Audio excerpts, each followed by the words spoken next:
Shalom! Você está em mais um episódio do podcast Exegese e Exposição. Eu sou Davidson Pignon, sou mestre em Ciências da Religião, pastor congregacional, professor de exegese bíblica no seminário e também publisher editorial. Para mim é um grande prazer ter você aqui acompanhando os estudos bíblicos que eu tenho trazido todas as semanas para o seu estudo e para o seu aprimoramento teológico e bíblico. Este é um programa baseado em exegese. De fato, a Exegese e Exposição se propõe a trazer a exegese on demand para você. Então participe, traga sugestões, faça contato.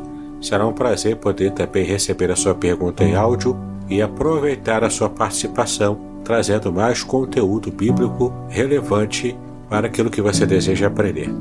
Siga-me nas minhas redes sociais, meu canal do YouTube, tem um grupo muito especial no Telegram, tenho cursos gratuitos também, e-books gratuitos, tudo à sua disposição.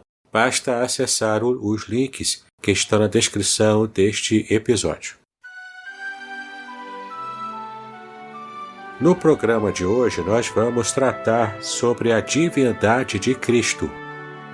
Isso porque eu estou planejando trazer um curso ainda esse mês de novembro de 2020, um curso muito especial sobre a Trindade revelada nas Escrituras hebraicas. É um curso muito abrangente e eu tenho a certeza que você aproveitará muita coisa do que está preparado neste curso. Mas até que você possa acessá-lo, vamos tratar hoje então sobre a divindade de Cristo, fazendo algumas analogias muito interessantes. Preste bastante atenção agora na leitura que faremos em Isaías no capítulo 6. Vamos começar estudando Isaías capítulo 6 e depois compará-lo com João capítulo 12. Então vamos começar. Isaías capítulo 6, do versículo 1 até o versículo 4, que diz o seguinte: No ano em que morreu o rei Uzias, eu vi ao Senhor assentado sobre um alto e sublime trono, e o seu séquito enchia o templo. Os serafins estavam acima dele, cada um tinha 6 asas. Com 2 cobriam o rosto, e com 2 cobriam os pés, e com 2 voavam. E clamavam uns para os outros, dizendo: Santo, Santo, Santo é o Senhor dos exércitos. Toda a terra está cheia da sua glória. E os umbrais das portas se moveram com a voz do que clamava, e a casa se encheu de fumaça. Que passagem interessante, não é verdade? Esse é um texto que muito tem falado ao nosso coração, mas ele tem alguns detalhes exegéticos muito interessantes. E o modo como o profeta Isaías tratou dos assuntos que aparecem nesses versículos, e também o modo como mais tarde o evangelista João interpretou esse texto, vai trazer muito foco naquilo que entendemos como a divindade de Cristo. Preste bastante atenção então. Nesses versículos de Isaías 6, 1 a 4, que nós já lemos, Isaías declara que ele viu a glória de quem?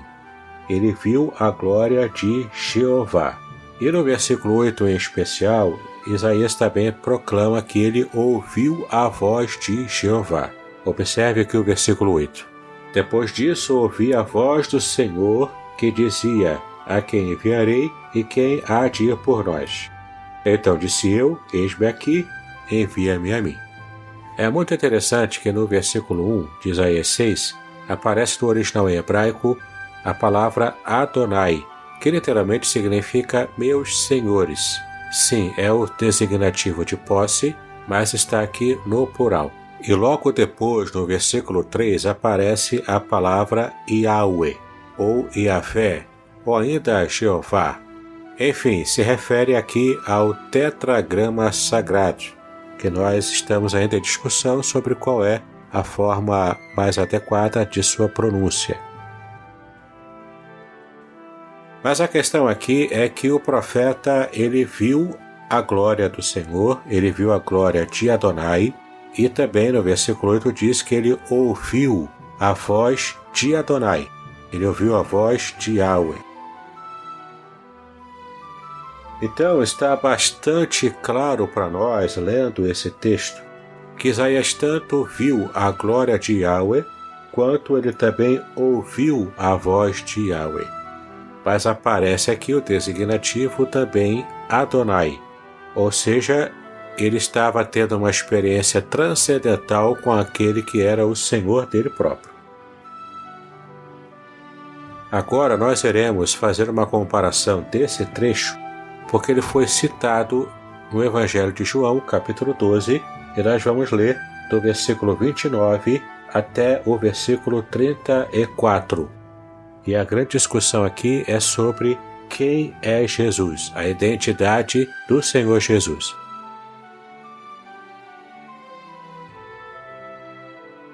O texto nos diz o seguinte: Ora, a multidão que ali estava e a que a tinha ouvido, dizia que havia sido um trovão. Outros diziam, um anjo lhe falou. Respondeu Jesus e disse, não veio para vós por amor de mim, mas por amor de vós. Agora é o juízo deste mundo, agora será expulso o príncipe deste mundo, e eu, quando for levantado da terra, todos atrairei a mim. E dizia isso significando que morte havia de morrer. Respondeu-lhe a multidão, nós temos ouvido da lei que o Cristo permanece para sempre. E como dizes tu que convém que o Filho do Homem seja levantado? Quem é esse Filho do Homem? Disse-lhe Jesus, a luz ainda está convosco por um pouco de tempo. Andai enquanto tendes luz, para que as trevas vos não apanhem. Pois quem anda nas trevas não sabe para onde vai. Enquanto tendes luz, crede na luz, para que sejais filhos da luz. Essas coisas disse Jesus, e retirando-se, escondeu-se deles. E ainda que tivesse feito tantos sinais diante deles, não criam nele, para que se cumprisse a palavra do profeta Isaías, que diz, Senhor, quem creu na nossa pregação, e a quem foi revelado o braço do Senhor? É interessante que esse versículo aqui faz referência ao texto de Isaías, capítulo 53, versículo 1, que fala precisamente sobre isso. Então, no versículo 36, Jesus foi identificado como a luz, e no versículo 37, os judeus declararam que não depositavam a sua fé em Jesus. Olha que interessante, no versículo 38 temos então a referência a Isaías 53, e nos versículos 39 e 40, nós temos uma referência direta a Isaías capítulo 6. Em Isaías capítulo 6, versículo 10, nós lemos, engorda o coração deste povo e endurece-lhe os ouvidos, e fecha-lhe os olhos, não vem a ele a ver com os seus olhos, e a ouvir com os seus ouvidos, e a entender com o seu coração, e a converter-se, e a ser sarado.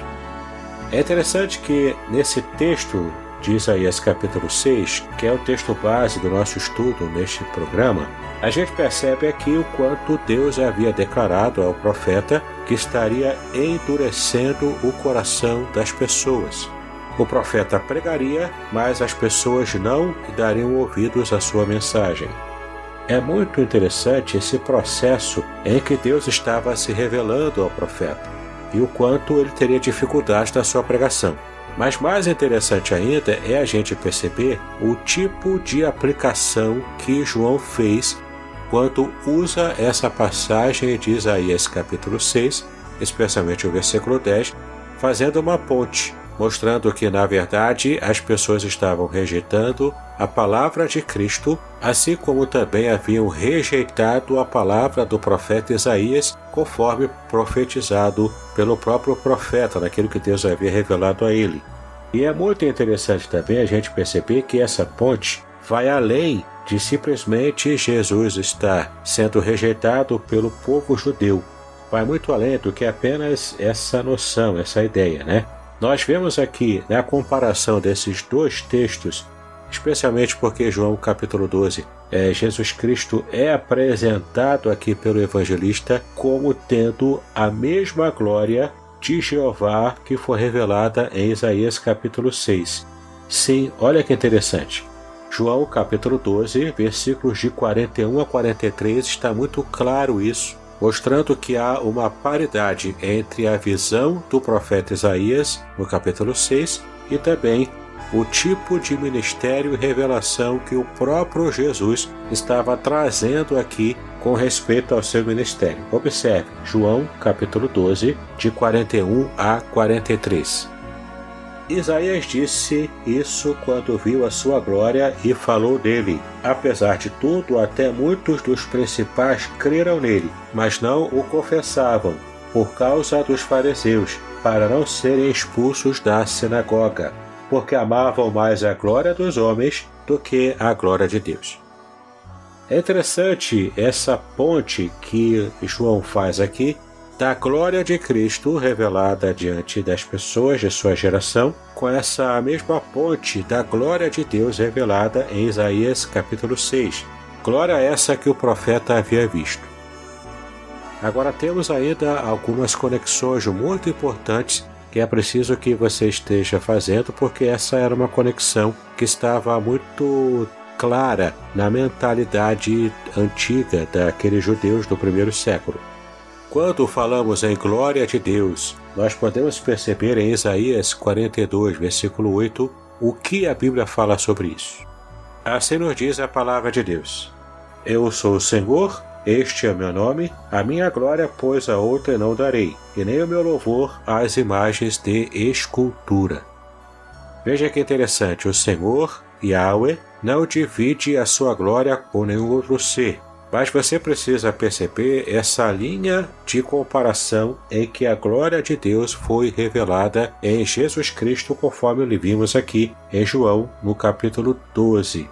Mas ainda a passagem de João, capítulo 17, versículo 5, e também capítulo 5, versículo 23. Pois Jesus foi identificado com a glória de Jeová revelada desde o Antigo Testamento. Vamos então olhar aqui em João 17, versículo 5, em primeiro lugar. O texto diz: E agora, glorifica-me tu, ó Pai, junto de ti mesmo, com aquela glória que tinha contigo antes que o mundo existisse. Então vemos aqui Yahweh, que não divide a sua glória com ninguém, com nenhuma outra criatura no céu, na terra, com nenhum outro ser, mas Jesus Cristo declara que ele já tinha a mesma glória do Pai antes mesmo da criação do mundo. Olha que interessante. Vemos também em João capítulo 5, versículo 23, um texto bastante propício a essa análise. Assim diz o texto: Para que todos honrem o Filho como honram o Pai. Quem não honra o Filho, não honra o Pai que o enviou. Veja aqui novamente um versículo que demonstra a paridade entre a honra, entre a glória que se deve dar ao Pai, sendo a mesma honra, a mesma glória que se deve dar ao Filho. Muito bacana essa conexão, não é verdade? Mas não são apenas essas as conexões. Há ainda outras partes do Antigo Testamento que são comparadas aqui com versículos tratados pelo apóstolo João. Por exemplo, em João capítulo 8, versículo 58, Jesus afirmou sobre si mesmo que ele era o Eu Sou. Em grego, a expressão que aparece é ego eimi. Em João 8,58 nós lemos: Disse-lhe Jesus: é verdade vos digo, que antes que Abraão existisse, eu sou. Ele usou aqui a expressão ego eimi. Ele também usou essa mesma expressão no capítulo 18, do versículo 4 ao versículo 6, que nós leremos agora. Sabendo, pois, Jesus todas as coisas que sobre ele haviam de vir, adiantou-se e disse-lhes: A quem buscais? Responderam-lhe: A Jesus o Nazareno. Disse-lhe Jesus: Sou eu. E Judas, que o traía, estava com eles. Quando, pois, lhes disse: Sou eu, recuaram e caíram por terra. Tornou-lhes, pois, a perguntar: A quem buscais? Eles disseram: A Jesus o Nazareno. Jesus respondeu: Já vos disse que sou eu. Se, pois, me buscais a mim, deixai ir estes, para se cumprir a palavra que tinha dito: Dos que me deste, nenhum deles perdi. Olha que interessante o que acontece aqui como uma resposta a essa palavra que Jesus disse novamente: ego eimi, eu sou. Quando ele fala aqui nessa passagem, as pessoas ficam com medo, porque entenderam o que estava acontecendo ali. Eles perceberam que o que Jesus estava dizendo e o que ele estava, na verdade, fazendo era criando uma identificação linguística dentro da cultura do pensamento judaico antigo no primeiro século.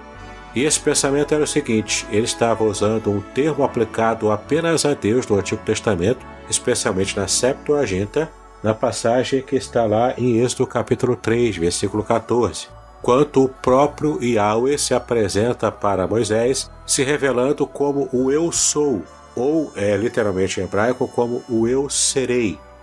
Erie Asher Erie. Eu sou o que sou. Mas vamos diretamente ao texto de Êxodo 3, versículo 14.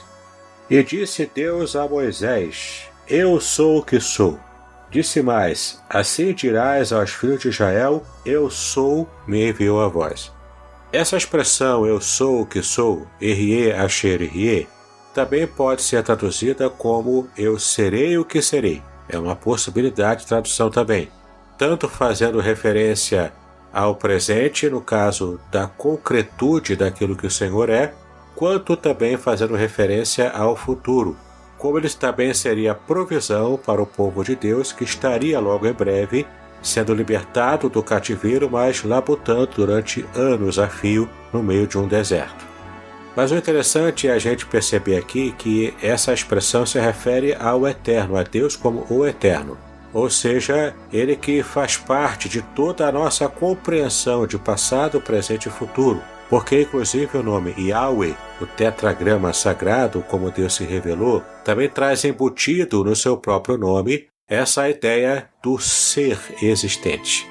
O verbo hayá no hebraico significa aquele que é, que era e que também ainda será, ou seja, trazendo essa ideia do passado, presente e futuro. Na verdade, então, Deus está se revelando aqui para Moisés dizendo o seguinte: eu posso ser o que o povo precisar que eu seja. Se o povo precisa que eu tenha mão forte para fazer milagres, eu farei. Se o povo precisa que eu esteja trazendo comida ou água no meio do deserto, eu farei. Toda a provisão que o povo precisava, Deus estava se apresentando como aquele que podia trazer essa bênção.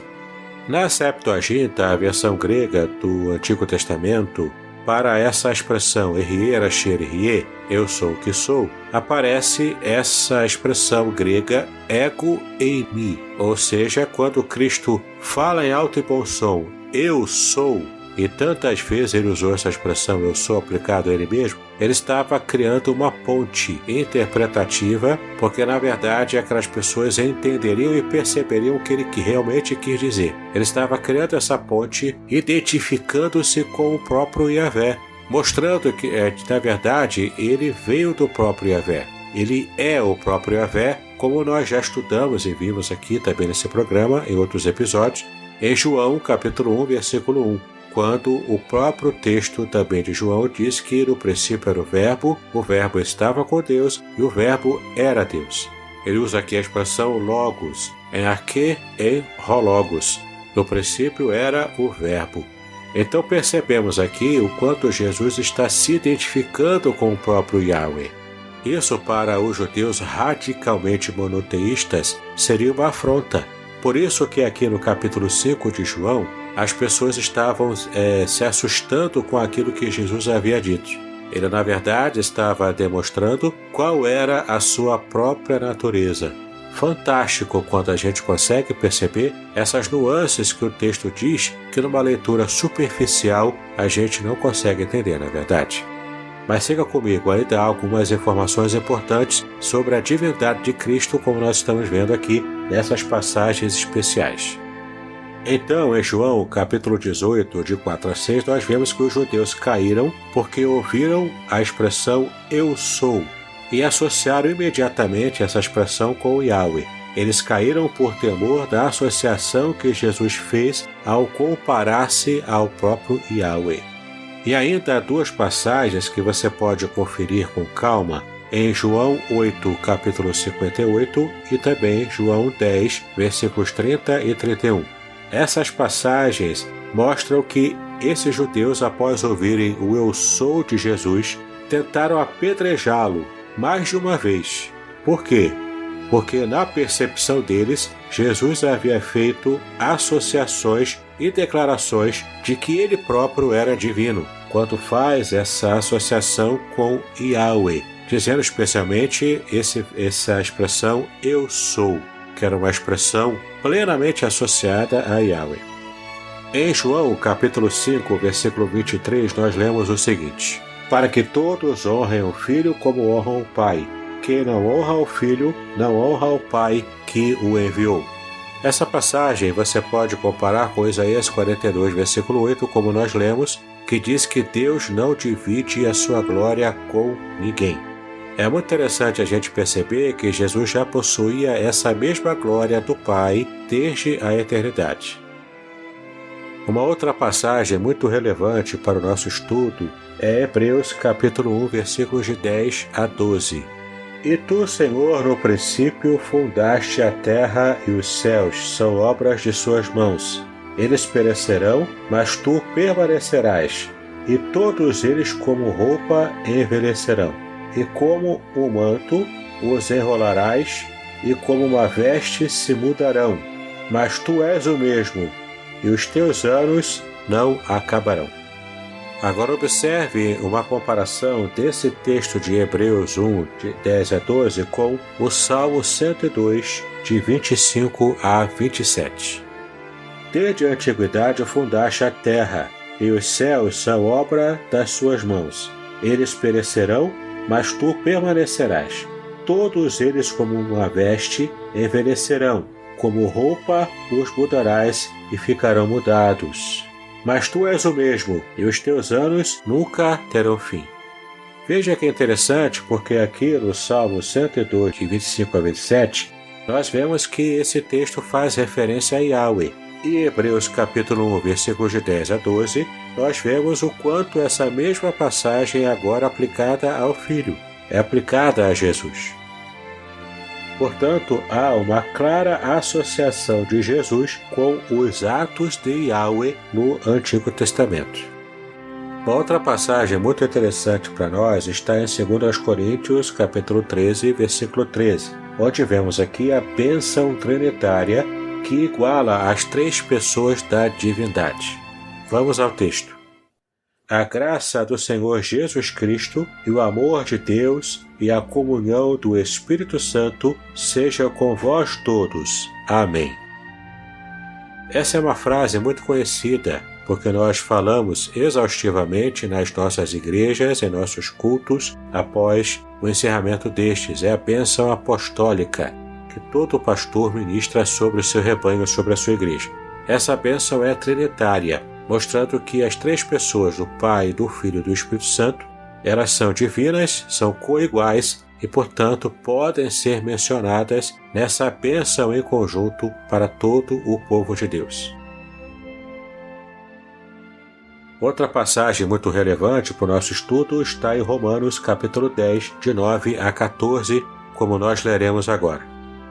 A saber, se com a tua boca confessares ao Senhor Jesus e em teu coração creres que Deus o ressuscitou dos mortos, serás salvo. Visto que com o coração se crê para a justiça e com a boca se faz confissão para a salvação. Porque a Escritura diz: todo aquele que nele crê não será confundido. Porquanto não há diferença entre judeu e grego, porque o mesmo é o Senhor de todos, rico para com todos os que o invocam, porque todo aquele que invocar o nome do Senhor será salvo. Como, pois, invocarão aquele em quem não creram? E como crerão naquele de quem não ouviram? E como ouvirão, se não há quem pregue? É fascinante percebermos nessa passagem que o versículo 9, assim como o versículo 13, mesmo na tradução do Novo Mundo das Escrituras Sagradas, que é uma das edições bíblicas que existe no mercado e que tem maior interesse em demonstrar que Jesus não é divino, porque é a edição usada apenas pelo grupo religioso das Testemunhas de Jeová, é interessante percebermos que mesmo nessa versão há uma clara identificação de Jesus, que é o Senhor, como Yahweh. Observe nessa passagem. Basta você procurar essa edição e perceber esses detalhes que eu acabei de falar. O tema do capítulo 10 de Romanos é justamente a supremacia de Cristo sobre todos e sobre tudo também. Então percebemos aqui que, na verdade, esse texto faz essa comparação mostrando o quanto Jesus é identificado com o próprio Yahweh. E as duas últimas passagens que faremos comparação agora está em Apocalipse, capítulo 1, versículos 7 e 8. E faremos a comparação com Zacarias, capítulo 12, versículo 10. Veja que interessante. Em Apocalipse, capítulo 1, versículos 7 e 8, nós lemos: Eis que vem com as nuvens, e todo olho o verá, até os mesmos que o traspassaram, e todas as tribos da terra se lamentarão sobre ele. Sim, amém. Eu sou o Alfa e o Ômega, o princípio e o fim, diz o Senhor, que é, e que era, e que há de vir, o Todo-Poderoso. Em grego, a expressão Todo-Poderoso é Pantocrator, aquele que governa sobre todos, aquele que domina sobre todos. Vamos comparar então com Zacarias capítulo 12, versículo 10. E sobre a casa de Davi e sobre os habitantes de Jerusalém derramarei o espírito de graça e de súplicas, e olharão para mim a quem traspassaram, e o prantearão como quem pranteia por um unigênito, e chorarão amargamente por ele, como se chora amargamente pelo primogênito. Então observe que interessante, em Apocalipse o contexto mostra que se refere a Jesus. Em Zacarias 12, versículo 10, refere-se a Yahweh. É muito interessante como essa mesma passagem, esse mesmo conceito, é retomado no Apocalipse aplicando a Jesus. Então nós conseguimos perceber aqui nesse estudo, nessa comparação de diversas passagens do Antigo Testamento com a sua retomada, digamos assim, no Novo Testamento. Como o Novo Testamento, especialmente João, trata essas passagens dos profetas, essas passagens dos Salmos e especialmente alguns versículos bastante interessantes diretamente no Novo Testamento, mostrando que a Bíblia revela, sim, que o Messias ele é divino e que, portanto, há uma trindade, como nós vimos aqui na própria bênção trinitária, a bênção apostólica, citada e bastante impetrada ainda nos dias de hoje. Espero que você tenha gostado do nosso estudo bíblico e espero também que você esteja animado para conhecer o curso A Trindade Revelada nas Escrituras Hebraicas. Eu tenho a certeza de que, se você tem interesse por esse assunto, este será um curso que fará grande diferença no seu entendimento sobre a Trindade, especialmente no Antigo Testamento. Espero que Deus abençoe muito a sua vida e os seus estudos. Então, desejo para você paz e bênçãos sobre a sua vida.